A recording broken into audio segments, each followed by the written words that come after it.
Hello, Porg Nation. Welcome to another episode of the Porg Report. My name's Ash Crossan, and with me is my co-reigning Porg Queen, Emma Fyffe. I am very excited to be here. When you reached out to me and said, do you want to do a video about Porgs? The answer was, well, obviously. I mean, do you even have to ask? It's so funny because you and I have never we've never actually met in person. And it's happening right here. It's true. Right here on camera, surrounded by Porgs, the way it was meant to be. The way it was meant to be. Because we know each other because of Porgs. That actually is 100% true, because the thing is, it's like, both of us, through various internet channels, became sort of infamous for our love of these weird little space puffins. Yes. And other people kind of started tagging us in the same tweets. And that's sort of how this friendship, this mutual love of Porgs and friendship has begun. Yes. You have more Porg clout than I do, because when you search for Porg gifs, you're all over the map. Yes, it's true. If you go to Giphy, if you have that on your phone, or you just go to Giphy on the internet and you search Porg, my face is all over it. This little guy's all over it as well. Yes. We have a wonderful team of gifers that make gifs essentially for the Twitch channel that I work for, and here we are. So that's Porging out. That's and how we are all Porged out. We are. I do. I have a little Porg in my pocket here, if you guys can see. The funny thing is about this shirt is I believe it's a gift from my sister-in-law for Christmas. It arrived at my house in a package that was addressed to me but had no other indications. So maybe it's from her, maybe it's from someone on the internet. I don't know, but it's got a Porg on it, so here we are. Well, before we get all into the Porgs, because people, I'm sure, are asking you endlessly how you feel about a certain scene. Yes, and they sure are. I think I have not responded yet. I haven't really either, because I've been wanting to do a video where I just exclusively talk about it and really vent my feelings. Yes. So this is going to be a little bit of a therapy. But before we get into that, let's just talk about The Last Jedi overall, because I don't know if you've had enough time to process your feelings, because it's been a journey. It has been a journey. It's really interesting, because my reaction upon leaving the theater was, I think I loved it. Right. There's so much to process in this movie, because, I mean, Rian Johnson is such an interesting filmmaker from the point of view, and I've said this on other outlets as well, that he doesn't tell the audience what to think. He just presents you with a story and allows you to formulate your own opinion. Mm-hmm. So whereas J.J. Abrams does a very, very good job at telling a movie that is about Star Wars and reintroducing Star Wars to a new generation, perhaps, or bringing people back in who haven't been consuming Star Wars for whatever reason for a number of years since the prequels came out, though I don't know why you wouldn't. There's so much other Star Wars media to consume. But what the difference is I feel that Force Awakens it's a film, it's Star Wars, it's what we expect. And Rian Johnson has made a film that is about something and also happens to be Star Wars. Right. So it's not to say that there's anything wrong with Force Awakens or the more sort of simplistic kind of way that we've seen Star Wars portrayed over the years, but I actually feel that Rian Johnson's film Last Jedi is kind of reminiscent of the direction that Star Wars has been going in some of the other media, where you start seeing these characters that are a lot more shades of gray. I mean, even in Star Wars Rebels, which is a show that it's a cartoon, it's for kids. Right. But it doesn't treat kids like they're dumb. And I think that is something that we see really reflected in this as well, where it's not everything is so black and white and good and evil. There are shades of gray. And I said it before, in the trailer, they warn you, they pick a very specific line to feature in the trailer for The Last Jedi, which is Luke saying, this is not going to go the way you think. Right. Because it's so unpredictable. And that line is essentially my review of The Last Jedi. It's just this isn't going to go the way you think. Anything you think is going to happen. It's really not. And I really appreciate, because I felt that it wasn't Rian Johnson basically going, oh, screw you guys. I know you got all these theories. I'm just going to blow them up. Everything was justified. Agreed. In the way that he did it. And do I think that it was amazing that he just blew everybody's theories about, a certain evil overlord out of the water? So great. We'll never know. Yeah, I should probably warn spoilers, by the way. No, I totally agree with you. And I did a video with Jermaine Lucier where we were talking about The Last Jedi for the first time. It was the first time that we had ever out loud talked about the spoilers. And so I'm watching this video back and I'm like, I'm clearly just still processing everything. I don't really know how to feel. Sure. We're kind of like telling both sides. We're like, I like this, but here's what I didn't like about it. But here's why it actually works. And now that I've had this time to process it, it's like, I love it so much. It's a movie that you keep thinking about. And the more I think about it and the more I talk about it with other people, the more I love it. Right. Which isn't to say that it's a perfect film by any means. I do think that, there's a little bit of a pacing issue towards the middle with all the stuff when they go to Canto Bight. But even that, I understand why that's in the movie. I think there was a way that they could have done that without the CGI rabbit horses. Oh, the fathiers? Yes. And that wasn't bad. It just, I feel like there was a way that we could have focused more on them connecting with the orphan children that were forced to take care of these things. Of course. Hey, spoilers. But that being said, I didn't dislike that. It was just probably the weakest part of the film for me. But I did love that so much of Poe and Rose and Finn's story was about failure. I agree with you. That's my biggest thing about the Canto Bight thing, because I walked out of the theater being like, that part was a little of a miss for me. It didn't serve a purpose. And then you start thinking about it and it's like, and I keep saying this, but in all of Star Wars, it's either the perfect plan, swimmingly. Totally. Or it's a trap. Yep. And it's like, I just loved that it was these people that were being insubordinate and came up with this stupid plan and it just didn't work. And it served their characters but at the same, well. I was going to say, it served their characters so well. And even though, yes, they were all definitely being insubordinate and acting against orders. And it was showing, I loved everything with Poe Dameron in this storyline. I thought that his character arc was just so fantastic because basically they took this character who existed in Force Awakens and he was just this cool pilot with a nice jacket. Best in the galaxy. Who had some real nice eye contact with Finn. But suddenly we understand who he is in this movie and his journey from this hot-headed pilot. I know best. I can do everything. Let's just blow stuff up to the end where he's like, no, we gotta get out of here. We have to have the resistance survive. I'm gonna find a way out. It was so beautifully crafted. Agreed. And we've seen so much the apprentice Padawan relationship. It was really cool to see an apprentice relationship in the resistance. That's so true. But I loved everything in this movie too. I felt that just everyone who was introduced in the last movie, they just got so much. We got so much more out of them. Right. In this film, the storyline of Rey, going to find Luke, and you think it's going to be this whole thing where he's training her to be a Jedi, and then that's not what's happening at all, is so refreshing, honestly. And the fact that when he's first hanging out with Rey and she's, got her hands on the ground and moving the little pebbles and she immediately just embraces the dark side. Right.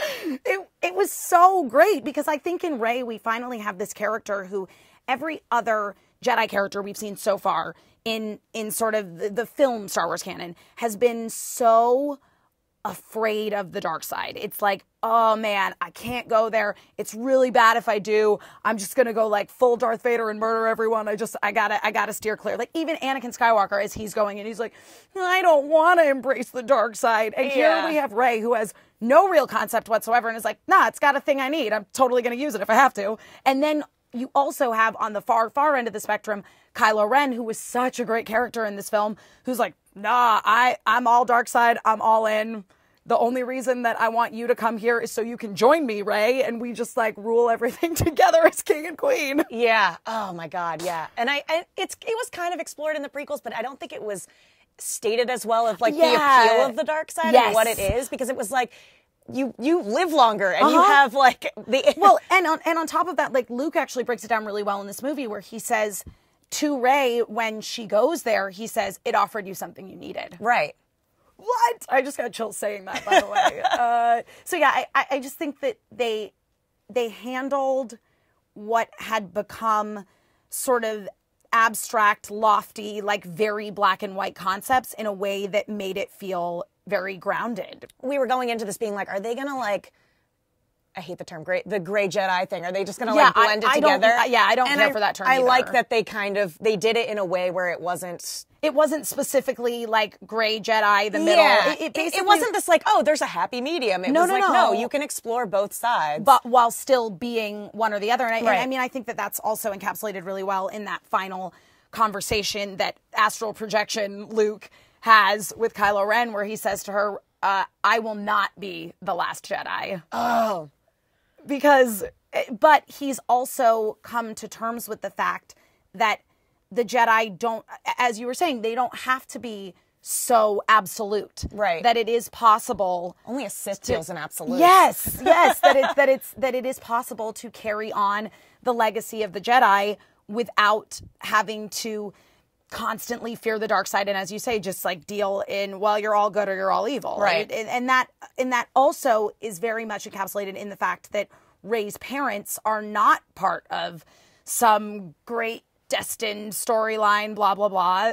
She's just a person, and she is strong with the Force because she has to be, as Luke explains, because Kylo had gotten so strong. Here's this little Force-sensitive girl, Rey, so her powers grew exponentially to match his to try to restore balance to the Force. Mm-hmm.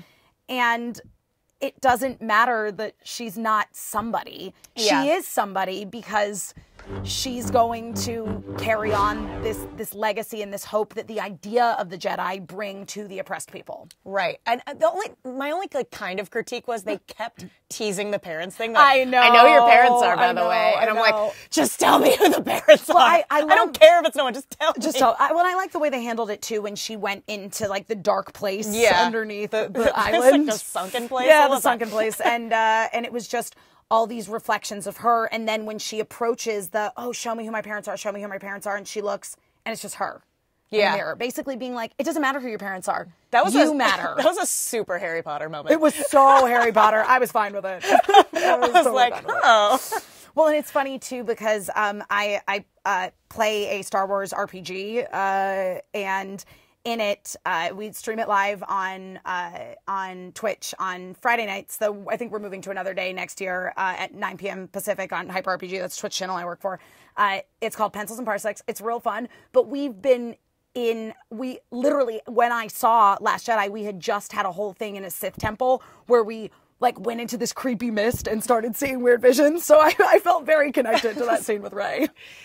It's crazy because I feel like, and we can get into this a little with the Porg thing. Yeah. It's like Rian Johnson, his ability to predict like what the conversations are going to be is really outrageous. Because the Porg scene that we're going to get to, I was convinced that was just like added the other day.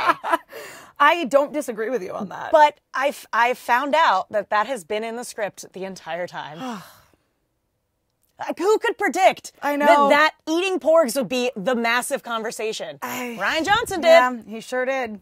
Well, I mean, I guess it sort of makes sense when you look at, okay, we've mostly seen them in marketing with Chewbacca, who is a giant Wookiee, obviously consumes meat, so... Let's get to the Porgs. Yes. These guys, they're all over the place.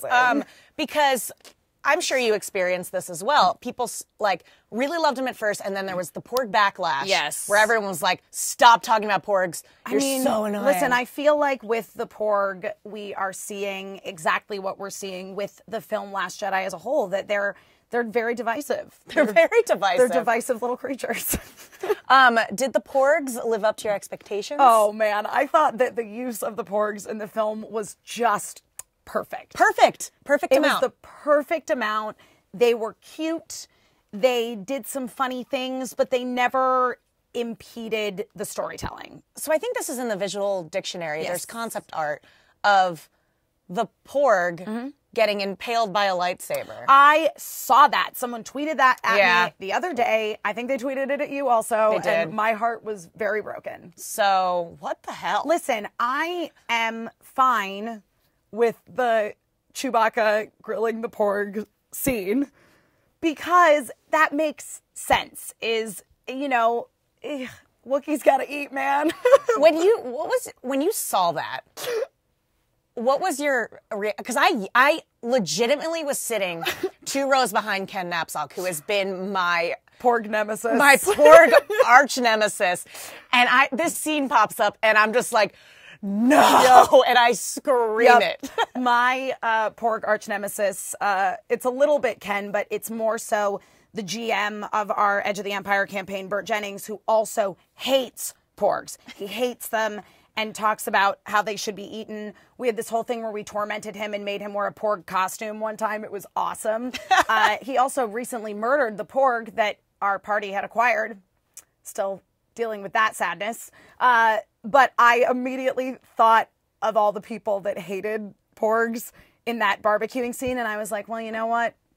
This is in there for them. This is their moment. This is their moment. The rest of the movie with Porgs is mine. Yeah, are you happy? But it's funny because clearly Rian Johnson loves the Porgs. Yes. And the fact that it was this scene of Chewie had clearly killed them and was grilling them, but then like there's this little sad family of Porgs just like batting their sad little dumb eyes. I need that gif forever. It's so sweet. So cute. And then Chewie stops. He's like, oh man. I'm just like, at this point, just take a bite.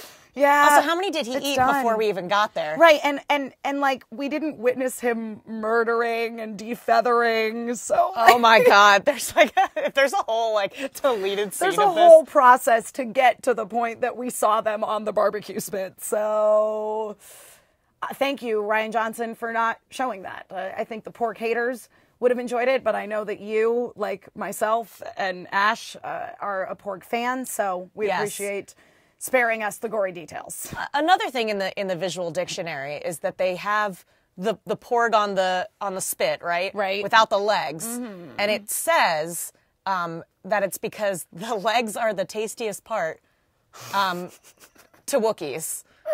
So. What the hell? I know. Like, why? Why did you create these adorable things to just specify how they would be murdered and consumed? I'm not cool with that. Do you think that there will be Porgs in episode 9? Because there were some stowaways on that Falcon. I know. I sure hope so. I just, because I sort of am of the opinion that episode 9, there's going to be a big time jump.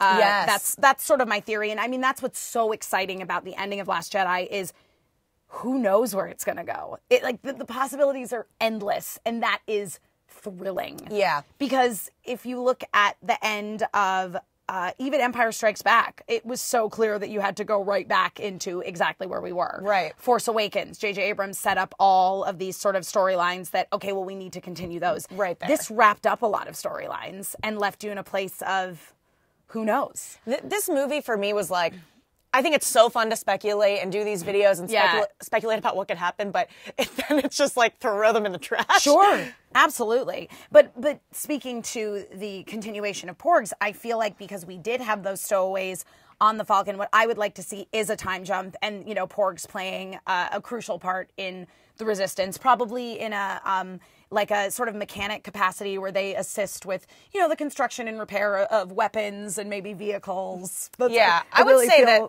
that's Porgs reaching their full potential. Yeah, maybe like a few force sensitive. Yeah, Porgs. oh, definitely. Mm-hmm. Broom Kid just has a Porg. Oh, his, like instead of a droid, he has a Porg. That's what we need. That's really what we need is we need Broom Kid to be sort of like an anime character who goes around with a mascot all the time, and his mascot is a Porg. Of course. Yeah, who assists him with some of his force training. I think this article was tweeted at you the other day as well about how the reason that the Porgs exist is because there's so many puffins on the island where they were filming. They needed to justify the amount of birds that were there. Yeah. And, we have to make them all Porgs. Yes. Because when I was first watching it, I got a little nervous because it was like there were so many Porg noises, and I was like, "Oh, this is a lot of Porg noises. Yeah. I don't want them."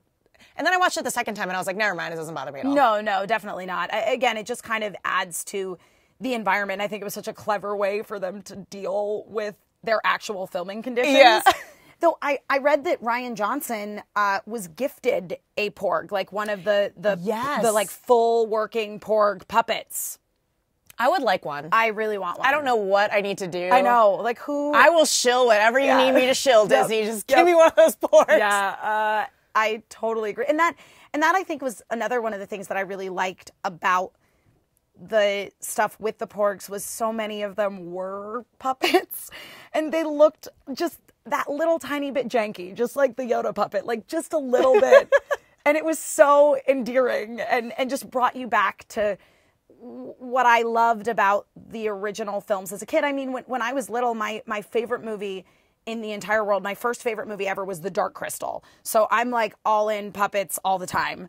And so, you know, to see the Yoda puppet come back and then like the Vulptex puppets were so unbelievable. They were cool. Like, they were very cool. It just, I don't know, it was very charming. And then they were like, they made that like sparkly noise whenever they ran around. I was like, oh my God, I love them. They're so sexy though. Here's the thing, and I've said this before, but like the Vulptexes are, I relate more to the Porg. Like I'm like, kind of cute, I guess. Very annoying. I feel like everyone's on board with the Vulptex. They're like, man, those wolves are sick. And the Porg, some people are like, oh, I don't know how I feel about these things. Do they really have a place in Star Wars? Do I look at this and go, this belongs in Star Wars? And you know, I feel that that's where I fit into the Star Wars fandom as well. And I feel like the answer is yes. That's me. It's like, what is she doing here? Yes, you know, I have some unpopular like her? I can't opinions. decide. I don't know. Well, I want to thank you so much for coming in, first of all, to talk about Porgs. Me. This little guy just wants to nosedive. Let's fix you. There Fix him. And I'm so glad we got to meet in person. Here. Yep, surrounded by Porgs. Surrounded by Porgs. So there are so many places where everybody can find you. So I'm just going to let you list those off. Yeah, absolutely. So Ash and I also sort of have the Collider connections. Yes. So I do... primarily these days for Collider, I'm working on the Movie Trivia Schmodown, which is our movie trivia show that is really a wrestling show with movie trivia. Honestly, it's super entertaining. I am the golden mic. I am the post-game interviewer, the ultimate face interviewer. We have other people that are sort of in the middle and more on the heel side of things, but I am a good guy. So then, of course, tomorrow, which is Friday, the 22nd of December, or whenever you're watching this, go back. If it's past the 22nd of December, it's there on Collider. And you can watch the Schmodown Spectacular 2, which is our big sort of WrestleMania event to wrap up the year. There are a lot of twists and turns, and it was a good old time. Also, I am part, again, of a Star Wars role-playing game. It's very thrilling to get to explore the Star Wars galaxy in a way that is very unique. As a character that I created, I play the captain of a small freighter. I'm kind of a ne'er-do-well smuggler type. That's awesome. Yeah, and that show is called Pencils and Parsecs. It is over on Hyper RPG. As I say, I think we are moving to Wednesdays next year, but as of right now, we're on Fridays at 9:00 p.m. Pacific time. It is a great time, though. If you like Porgs, you might get your heart broken because our GM hates them. And so I'm on the internet, man. That's on the where internet. I am. Just at Emma Fyffe? At Emma Fyffe, doing the thing, doing the stuff, talking a lot about Star Wars right now because this film has a lot to talk about in it. Yeah, we are here to talk about Star Wars, The Last Jedi, if you'd like. And you guys can find me at Ash Crossan, as always, talk about Porgs, #PorgNation. Porg Nation. Thank you guys so much for watching. See you next time.